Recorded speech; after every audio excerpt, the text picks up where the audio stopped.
नमस्कार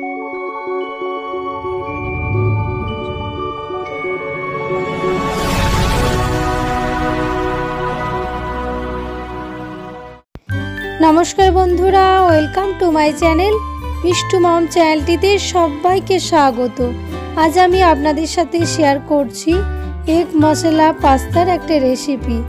বন্ধুরা একদম ঘরোয়া পদ্ধতিতে আর খুবই অল্প উপকরণে একদম কম সময়ের মধ্যে এই পাস্তাটা আপনারা তৈরি করে নিতে পারবেন। আর এই পাস্তাটা খেতে এতটাই টেস্টি হয় যে একবার বাড়িতে তৈরি করলে বারবার বানিয়ে খেতে ইচ্ছে হবে। তাই বন্ধুরা আপনারা ভিডিওটা পুরোটা দেখতে থাকুন। আশা করছি রেসিপিটা খুবই ভালো লাগবে। আর আমার চ্যানেলে যদি কোনো নতুন বন্ধু এসে থাকেন তাহলে চ্যানেলটা সাবস্ক্রাইব করার অনুরোধ রইল। তো চলুন দেখে নেওয়া যাক এটা আমি এখন কিভাবে বানাচ্ছি। তার জন্য এখানে এক বাটি পাস্তা নিয়ে নিয়েছি, এটা সেদ্ধ করতে বসাবো। এবারে জল দিয়ে একটা কড়াই বসিয়ে দিয়েছি গ্যাসে। তাতে দিয়ে দিচ্ছি 1 চামচ নুন, একটু সাদা তেল দিয়ে দিলাম। ভালো করে এটা নেড়ে নিচ্ছি। সাদা তেল দিলে কি এটা একটার সাথে একটা লেগে যাবে না। একটাটা দিয়ে দিচ্ছি।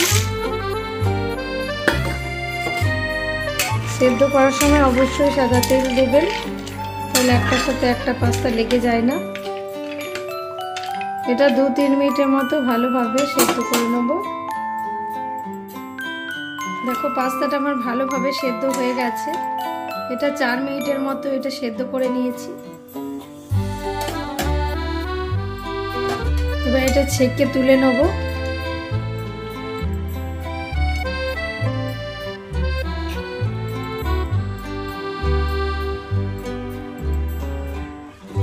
ছেঁকে আমি তুলে নিচ্ছি, একটা ঝুড়ির মধ্যে রেখে দিচ্ছি।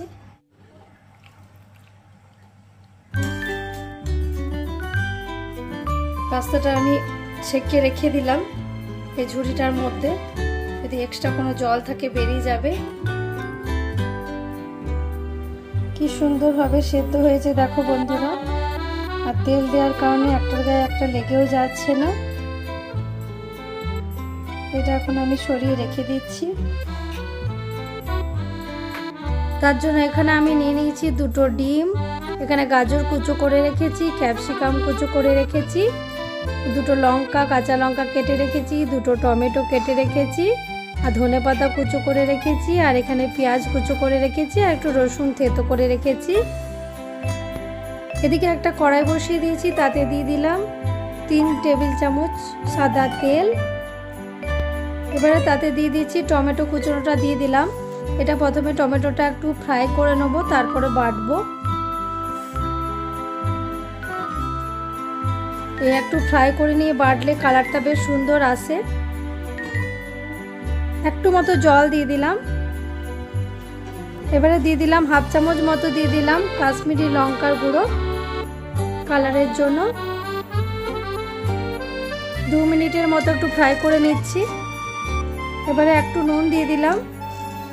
নুন দিয়ে আবার এটা ভালোভাবে ফ্রাই করে নিচ্ছি। 2 মিনিটের মতো দিয়ে দিলাম ঢাকা। 2 মিনিট হয়ে গেছে, ঢাকা খুলে দিলাম। আবার একবার নেড়ে নিচ্ছি। গ্যাসের ফ্লেম বন্ধ করে দিলাম। মিক্সিতে এটা পেস্ট করে নেব। এবারে অন্যদিকে একটা কড়াই বসিয়ে তাতে দিয়ে দিলাম আরও 2 টেবিল চামচ দিয়ে দিলাম সাদা তেল। 2টো ডিম আমি ফাটিয়ে নিচ্ছি। ভালো করে ফেটিয়ে নিচ্ছি ডিমটা। স্ক্র্যাম্বল এগ বানিয়ে নেবো এটা। কড়াইয়ের মধ্যে দিয়ে দিলাম। এটা একটা ভুজিয়ার মতো বানিয়ে নেব। একটু নুন দিয়ে দিলাম ডিমের মধ্যে। এবারে আবারও ভালো করে ফ্রাই করে নিচ্ছি। ফ্রাই আমার হয়ে গেছে, তুলে নিচ্ছি বাটির মধ্যে। এবারে আরও 2 টেবিল চামচ দিয়ে দিলাম সাদা তেল।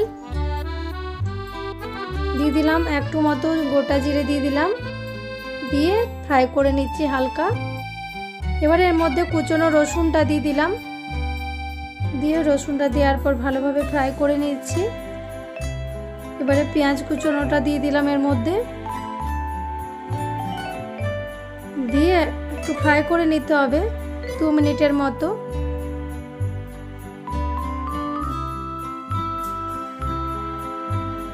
নুন দিয়ে দিলাম 1 চামচ মতো,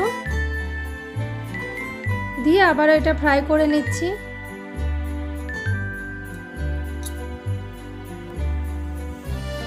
এবারে কুচনো ক্যাপসিকামটা দিয়ে দিলাম এর মধ্যে, দিয়ে ফ্রাই করে নেবো এটা। গাজরটাও দিয়ে দিলাম, দিয়ে ভালোভাবে ফ্রাই করে নিতে হবে। এভাবে বানালে কিন্তু খেতে দুর্দান্ত হয় বন্ধুরা, অবশ্যই একবার ট্রাই করবে। একটু ঢাকা দিয়ে দিলাম 2 মিনিটের মতো, যাতে গাজরটা একটু সেদ্ধ হয়ে যায়। আবারও এটা নেড়ে নিচ্ছি, গাজরটা একটু নরম হয়ে এসেছে। এবারে এর মধ্যে যে টমেটো পেস্টটা বানিয়ে রেখেছিলাম ওটা দিয়ে দিলাম, দিয়ে আবারও এটা 2 মিনিট ফ্রাই করে নেব।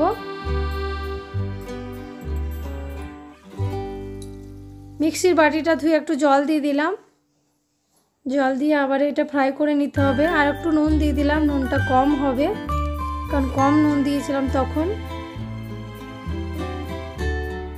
এবারে দিয়ে দিলাম 1/2 চামচ মতো দিয়ে দিলাম জিরে গুঁড়ো, দিয়ে আবারও এটা ফ্রাই করে নিচ্ছি। এবারে একটু মতো কাশ্মীরি লঙ্কার গুঁড়ো দিয়ে দিলাম কালারের জন্য। কুচনো লঙ্কাটাও দিয়ে দিলাম এর মধ্যে, দিয়ে আবার এটা ফ্রাই করে নিতে হবে, কষিয়ে নিতে হবে। এবারে আমি পাস্তাটা দিয়ে দিলাম মশলার মধ্যে, দিয়ে ভালোভাবে মশলার সাথে এখন এটা ফ্রাই করে নিতে হবে, কষিয়ে নিতে হবে।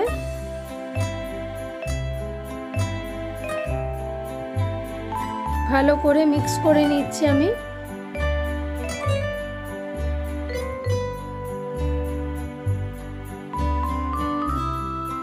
একটু মতো দিয়ে দিলাম সোয়া সস দেওয়ার পর ভালোভাবে আবারও এটা মিশিয়ে নিচ্ছি। আর একটু মতো দিয়ে দিলাম টমেটো কেচাপ, দেওয়ার পর ভালোভাবে মিশিয়ে নেব। উপর থেকে দিয়ে দিলাম অরিগানো, আর দিয়ে দিচ্ছি চিলি ফ্লেক্স, আর দিয়ে দিচ্ছি একটু মতো ধনেপাতা কুচোনো, দিয়ে ভালোভাবে এটা মিশিয়ে নিচ্ছি।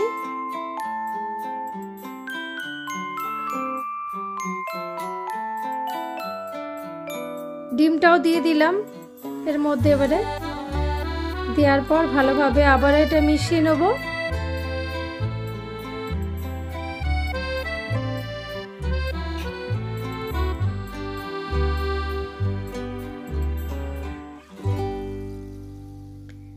দু মিনিটের মতো ঢাকা দিয়ে রেখে দিচ্ছি, গ্যাসের ফ্লেম বন্ধ করে দিয়েছি। 2 মিনিট হয়ে গেছে, ঢাকা খুলে দিলাম। দেখো কি সুন্দর দেখতে হয়েছে, নেড়ে নিচ্ছে একবার। তাহলে আমার তৈরি হয়ে গেল এগ মশলা পাস্তা। এটা একদমই ঘরোয়া পদ্ধতিতে তৈরি করে দেখিয়েছি, আপনারা অবশ্যই বাড়িতে একবার ট্রাই করবেন। আমার এই পাস্তা রেসিপি কেমন লেগেছে কমেন্টের মাধ্যমে জানাবেন। ভালো লাগলে প্লিজ লাইক শেয়ার কমেন্ট করে দেবেন। আবার আসছি নেক্সট কোনো রেসিপি নিয়ে। ততক্ষণে সবাই ভালো থাকবেন, সুস্থ থাকবেন। সবাইকে অনেক অনেক ভালোবাসা এতক্ষণ আমার ভিডিও জুড়ে থাকার জন্য। Bye bye.